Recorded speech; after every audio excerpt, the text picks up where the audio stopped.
Setelah 3 hari di kota Medan, gua belum memiliki kesempatan atau waktu untuk bisa keliling kota Medan. Dan ini sambil pulang ke Jakarta, gua coba luangkan waktu untuk bisa berkunjung ke Istana Maimun. Kira-kira seperti apa keindahan Istana Maimun? Untuk itu, let's go, kita lihat. Sebelum ke Istana Maimun, gue coba check out dulu dari hotel tempat dimana gue menginap selama berada di kota Medan. Dan nanti setelah check out ini, gue akan langsung menuju ke Istana Maimun. Kira-kira seperti apa ya Istana Maimun? Mungkin teman-teman yang belum pernah datang ke Medan dan orang Medan yang belum pernah ke Istana Maimun, yuk kita jalan-jalan bareng untuk menuju Istana Maimun. Tapi check out dulu ya. Tuh udah ada mbaknya yang standby. Nah, gue udah di dalam mobil dan gue sudah siap untuk menuju ke Istana Maimun. Katanya abangnya udah 40 tahun tinggal di Medan tapi belum pernah singgah ke Istana Maimun. Berarti beruntung sekali hari ini gue memiliki kesempatan untuk bisa berkunjung ke Istana Maimun.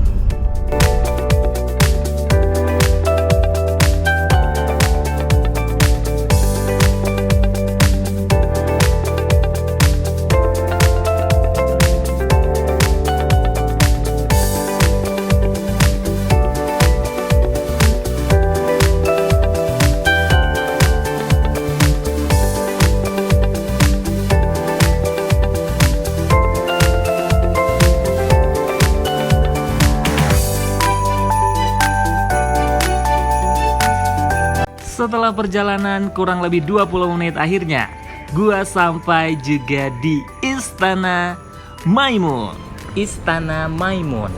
Istana Maimun merupakan istana peninggalan kerajaan Delhi yang dipimpin Sultan Ar-Rasyid Perkasa Alamsyah pada tahun 1973. Istana Maimun sempat ditempati oleh 4 sultan Melayu yang memerintah saat itu.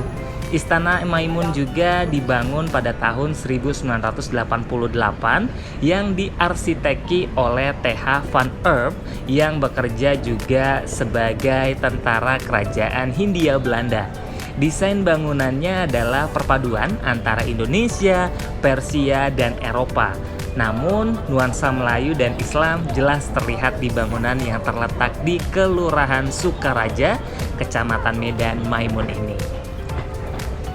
Nah, di episode kita kali ini yang berkaitan dengan Istana Maimun, ternyata ada 5 fakta di balik megahnya Istana Maimun ini yang identik atau menjadi ikon kota Medan yang ramai sekali pengunjungnya. Seperti pada saat Deska Kipal datang ke Istana Maimun, ternyata memang betul ya, banyak sekali wisatawan lokal yang hadir untuk melihat desain arsitek dan kemegahan dari Istana Maimun. Nih, berdasarkan informasi yang Deska Kipal dapatkan dari merdeka.com, asal mula nama Maimun. Nah, pasti teman-teman Deska Kipal pasti bertanya-tanya nih, asal mula nama Maimun itu dari mana? Pernah nggak sih dulur-dulur sadayana penasaran dan bertanya-tanya sebenarnya nama Maimun itu diambil dari mana asalnya? Seperti yang dilansir dari holamigo.id, ternyata ada 2 versi cerita asal mula nama Maimun.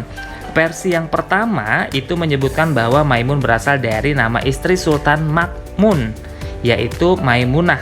Nama itu diberikan sebagai penghargaan untuk istrinya. Tapi ada versi yang kedua menyebutkan bahwa Maimun ini diambil dari kata dalam bahasa Arab yaitu Maimunah yang berarti berkah atau rahmat. Dilansir dari laman kebudayaan.kemendikbud.go.id, Istana Maimun ini dibangun selama 3 tahun dengan dana sebesar 1 juta golden dengan kurs mata uang Belanda. Bangunan istana yang kini menjadi cagar budaya ini didesain oleh Ferrari, seorang arsitektur yang berasal dari negeri Italia. Bangunan istana ini begitu indah dan kokoh, serta memiliki gaya dan karakter tradisional khas Indonesia bersentuhan Melayu, dengan warna kuning keemasan yang identik dengan etnis Melayu. Istana Maimun memiliki konsep unik pada bentuk maupun ornamennya yang ternyata dipengaruhi oleh berbagai kebudayaan antara lain Melayu, Islam, Spanyol, Cina, India, dan Italia. Jika dulur-dulur Sadayana mengunjungi Istana Maimun, maka nuansa India akan langsung tercermin dari bentuk pintunya yang melengkung seperti yang dimiliki Taj Mahal. Akhirnya, gua akan coba masuk ke atas. Dan sebelum masuk ke atas, kita harus membayar tiket masuk. Tiketnya berapa, Mbak? Satu orang Rp10.000 saja, sangat murah ya. Terima kasih. Nah, setelah membayar tiket masuk, kita bisa lihat seperti ini kondisi yang ada di dalam Istana Maimun. Istana Maimun terdiri dari 2 lantai yang dibagi menjadi 3 bagian. Salah satunya ruangan induk atau balairung. Di ruang balairung ini terdapat singgasana yang didominasi oleh warna kuning. Di atas singgasana Sultan itu terdapat lampu kristal bergaya Eropa yang menerangi singgasananya. Pengaruh yang sama juga muncul pada perabotan istana seperti kursi, meja, lemari, jendela, dan pintu menuju balairung. Balairung digunakan sebagai tempat Sultan menerima tamu dan sanak saudara serta tempat penobatan Sultan Delhi. Tidak hanya sekedar melihat-lihat suasana di dalam Istana Maimun saja, melainkan juga dulur-dulur Sadayana di sini bisa belanja, di mana terdapat banyak sekali UMKM-UMKM yang menjual barang-barang dagangannya di dalam Istana Maimun. Jadi bisa sambil berbelanja sebagai oleh-oleh nih untuk sanak saudara yang ada di rumah.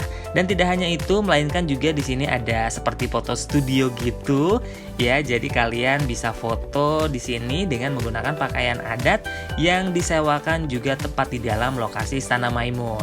Dan tidak hanya itu saja, di dalam Istana Maimun juga banyak foto-foto bukti sejarah terkait dengan Istana Maimun itu sendiri. Nanti dulur-dulur Sadayana yang datang ke Istana Maimun bisa melihat nih bukti sejarah yang ada di Istana Maimun.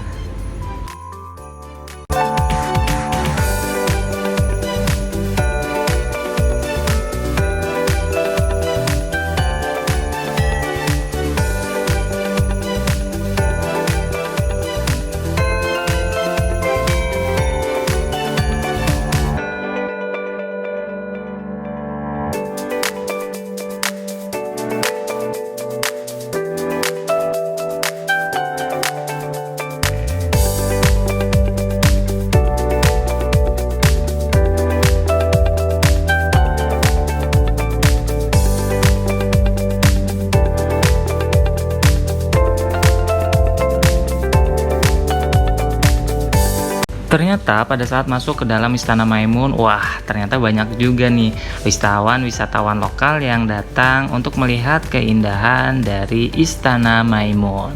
Nah, kalau misalkan tadi kita lihat ada yang foto dengan menggunakan pakaian adat, kira-kira berapa ya biaya sewa untuk bisa berfoto dan menggunakan pakaian adat selama di Istana Maimun ini? Kita akan coba tanya ke mbaknya kalau misalkan kita mau sewa pakaian adat, kira-kira biayanya berapa ya? Halo Mbak, dengan Mbak siapa ini? Mbak Ica. Mbak Ica, kalau misalkan kita mau sewa pakaian adat di sini berapa Mbak bayarnya? Kalau 90 itu udah full aksesoris, kalau 50.000 itu bajunya. Oh, 90.000 udah full aksesoris. Oke, berarti cewek cowok juga ada? Ada. Anak-anak juga ada? Ada. 90.000 doang? Iya, tapi tergantung aksesoris sih kalau yang perempuan gitu. Sama dari mulai harga 90 sampai 90-an. Oke, kalau yang buat laki-lakinya? 90, 150 gitu. 90.000 sampai dengan 150.000. Itu mbaknya Mbak siapa namanya Mbak? Mbak Pia. Mbak Pia. Wah, ini dia ya. Ini aksesorisnya ya. Oke, ini aksesorisnya. Ini namanya apa Mbak? Suntiang. Oh, sunting. Oh, beda ya kalau suntiang Padang ya. Oh, kalau ini sunting. Oke, biasanya kalau aksesoris yang dipakai cowok apa aja? Kita akan lihat nih baju-bajunya. Siapa tahu ada yang cocok, nanti kita sewa ya. Kita lihat. Oh, ini cewek. Oh, cowoknya yang ini. Yang itu topi. Namanya tanjap. Ini selempang. Ini kerisnya. Oh, kalau cowok pakai keris ini ya. Nah, kita lihat nih. Tuh, ini keris bohongan ya. Jadi ini hanya aksesoris saja. bukan keris yang asli.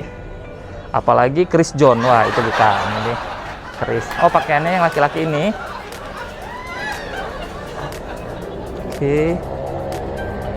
Nanti kalau udah pinjam ini waktunya berapa? Berapa lama? Oh, nggak dibatasin waktu. Oh, jadi 90.000 nggak dibatasin waktu, setahannya aja gitu ya. Mau pakainya berapa lama? 3 hari juga boleh ya, Mbak? Asal tahan katanya ya. Mbaknya baik banget, cuma 90.000. Jadi teman-teman kalau misalkan ke Istana Maimun, jangan lupa untuk sewa pakaian adatnya dan juga bisa foto-foto di sini biar makin menjiwai gitu ya. Dan untuk itu kita akan lihat seperti apa kondisi yang ada di sekitar sini. Let's go. Thank you ya, Mbak.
Itu dia perjalanan Deska Kipal di Istana Maimun. Sampai ketemu, jangan lupa subscribe, like, share, and comment. Bye-bye!